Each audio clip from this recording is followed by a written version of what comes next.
नमस्कार, आप सभी का बहुत बहुत स्वागत है। आप देख रहे हैं सबसे बड़ा सवाल। मैं हूं परवीन शेख। ऑपरेशन सिंदूर ने पाकिस्तान की नींव हिला दी। अब पाकिस्तान के डिप्टी सीएम इशाक डार ने जियो टीवी पर यह माना है कि भारत के हमले के बाद पाकिस्तान ने ही सीजफायर की पहल की थी। डार ने यह भी मान लिया कि भारत ने रावलपिंडी के नूर खान एयरबेस और पंजाब के शोरकोट एयरबेस को निशाना बनाया था। डार ने यह भी कहा कि सऊदी प्रिंस फैजल ने मुझे कॉल किया और उन्होंने कहा कि मैं भारत के विदेश मंत्री एस जयशंकर से बात कर सकता हूं और उन्हें बता सकता हूं कि हम रुकने को तैयार हैं, अगर वो रुक जाए। मैंने कहा हाँ भाई, आप बात कीजिए। फिर उन्होंने कॉल कर बताया कि उन्होंने शंकर को संदेश दे दिया है। डार के इस खुलासे से ट्रंप के दावों की भी हवा निकल गई। तो कैसे पाकिस्तान ने ट्रंप और राहुल गांधी को दिया है जबरदस्त झटका? इसी पर चर्चा के लिए स्टूडियो मौजूद है कैपिटल टीवी के editor in chief doctor Manish Kumar. Sir, आपका बहुत बहुत स्वागत है। धन्यवाद। अब पाकिस्तान ने ही जोर का झटका दिया है ट्रंप को और राहुल गांधी को। देखिए, दो तीन चीजें हैं इसमें, बड़े बड़े एंगल्स नजर आ रहे हैं जी। एक तो आप समझिए कि जो खाना खा के आए ना, मैंने कहा था कि प्याज भी खाएगा मुनीर और जूते भी खाएगा। जी। प्याज खा के आया अमेरिका से, अब जूते पड़ रहे हैं पाकिस्तान में। ट्रंप से आपने दोस्ती कर ली। ट्रंप 15 बार बोल चुके हमने कराया हमने कराया, और अचानक से ये अवतरित होते हैं डिप्टी प्राइम मिनिस्टर। वो डिप्टी प्राइम मिनिस्टर है विदेश मंत्री के साथ साथ इशाक डार। उसने कहा कि देखो भाई, पहल तो हमने ही की थी, और जैसे ही युद्ध शुरू हुआ सऊदी अरब से करीब 25 फोन आए, 45 मिनट में 25 फोन, और ये कहा कि बंद करो, ये बहुत नुकसान हो जाएगा तुम्हारा। तो फिर सऊदी प्रिंस फैजल ने फोन किया और उनसे कहा कि भाई सुना कि आपकी बातचीत हो रही है अमेरिका से, आप तैयार हैं सरेंडर करने को? तो बोले हाँ तैयार है। तो इंडिया को कौन बताएगा, कौन कन्विंस करेगा? तो बोला कि भाई आप ही गुजारिश कर लो। तो सऊदी प्रिंस फैजल ने हमारे विदेश मंत्री जयशंकर साहब से बात की कि भाई वो लोग तैयार है सरेंडर करने को, बहुत हालत खराब है उनकी। क्या वो लोग बंद कर देगा तो फिर आप बंद कर देंगे? तो हिंदुस्तान ने कहा कि भाई हमारे पाकिस्तान से थोड़ी कुछ लेना देना है। हमारे यहां पहलगाम हुआ, हमने टेररिस्टों को ये निशाना बनाया, आप टेररिस्टों के साथ खड़े होकर के हमें टारगेट करना शुरू किया। तो जहां से टारगेट हो रहे थे वही हमने तबाह किया। हमें इन सब चीजों को लेकर के इसको आगे बढ़ाने का कोई मसला नहीं है जी।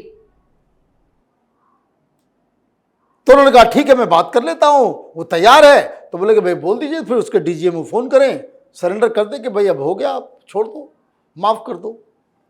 यही बात हो गई। लेकिन इशाक डार ने जो ये बात मानी है, उससे सबसे ज्यादा जो दिक्कत में दिखाई दे रहे हैं वो राहुल गांधी। और देखिए, ये राहुल गांधी, कांग्रेस पार्टी, ये सब पॉलिटिकल लिलीपुट्स हैं। लिलीपुट की कहानी सुनिए, बौनी लोग हैं, इतने 6 इंच। इतना ज्यादा इन लोगों ने इस मसले को तूल दिया। अब तो कांग्रेस पार्टी को प्रेस कॉन्फ्रेंस करके बताना चाहिए कि इशाक डार झूठ बोल रहा है कि सही बोल रहा है। जी। पाकिस्तान के विदेश मंत्री और उसके डिप्टी प्राइम मिनिस्टर वो सही बोल रहे हैं या गलत बोल रहे हैं, ये तो पूछना चाहिए। अब सवाल दूसरा ये भी है कि अचानक से इशाक डार को क्या सूझा? जो कल हमने बताया था आपको, ये डील नहीं करके आया, ये सरेंडर करके आया है।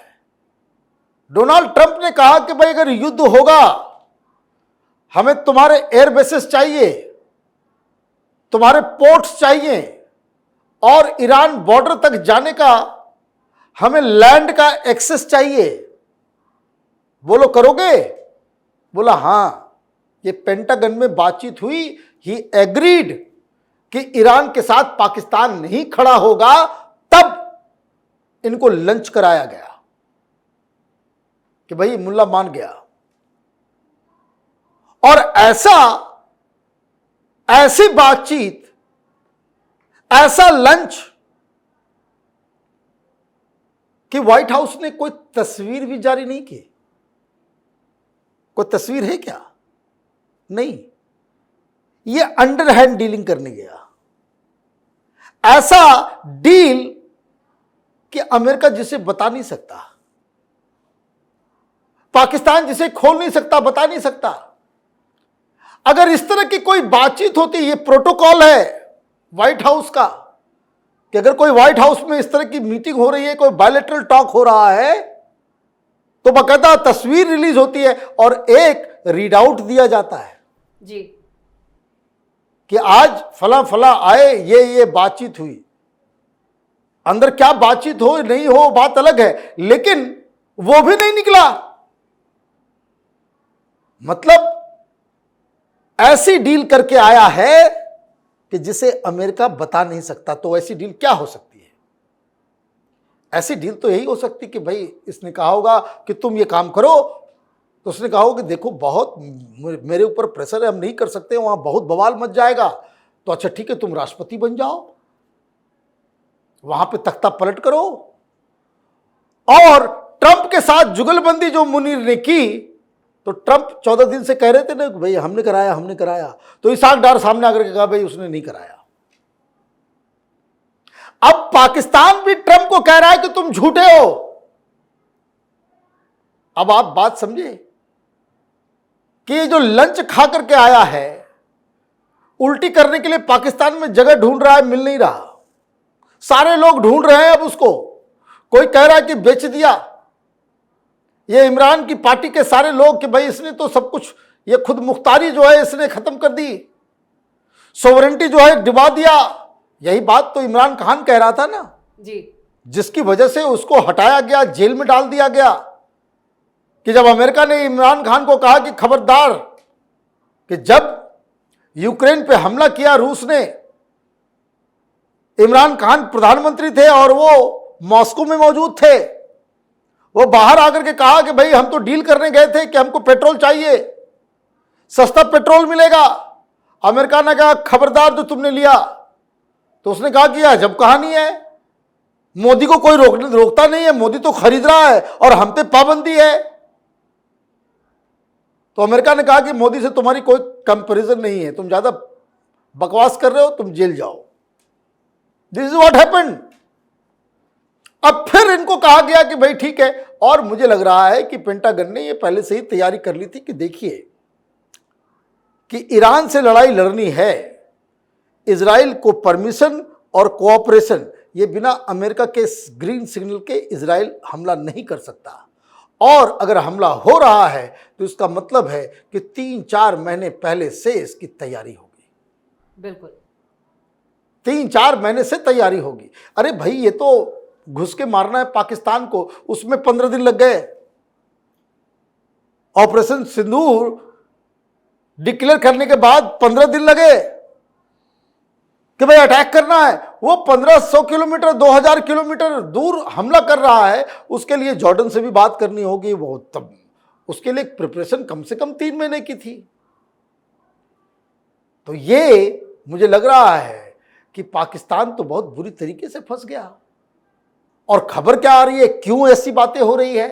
क्योंकि विदेश मंत्री को और शहबाज शरीफ को ये बीजिंग से फोन आया जी, वहां से डांट पड़ रही है कि अरे मेरी बिल्ली मुझे से म्याओ, तुम यहां अमेरिका को घुसाने में चक्कर में लगे। वो तुम्हारा आर्मी चीफ बचेगा या नहीं बचेगा ये तो अलग सवाल है, लेकिन इस फैसले से अगर अमेरिका, अभी देखिए पाकिस्तान में चाहे प्राइम मिनिस्टर हो, विदेश मंत्री हो या फिर मुनीर हो, वो नमाज पढ़ता होगा तो एक ही चीज खुदा से मांगता होगा कि भाई अमेरिका जो है इस युद्ध में ना आए, कि अगर वो आ गया तब तो उसके अफवाज जो है वो उड़ेंगे पाकिस्तान की सरहद के अंदर। फिर कैसे आप बचाओगे? फिर आर्मी भी नजर आएगी, अमेरिकन आर्मी पाकिस्तान में नजर आएंगे, पाकिस्तान में एयरबेस देना होगा।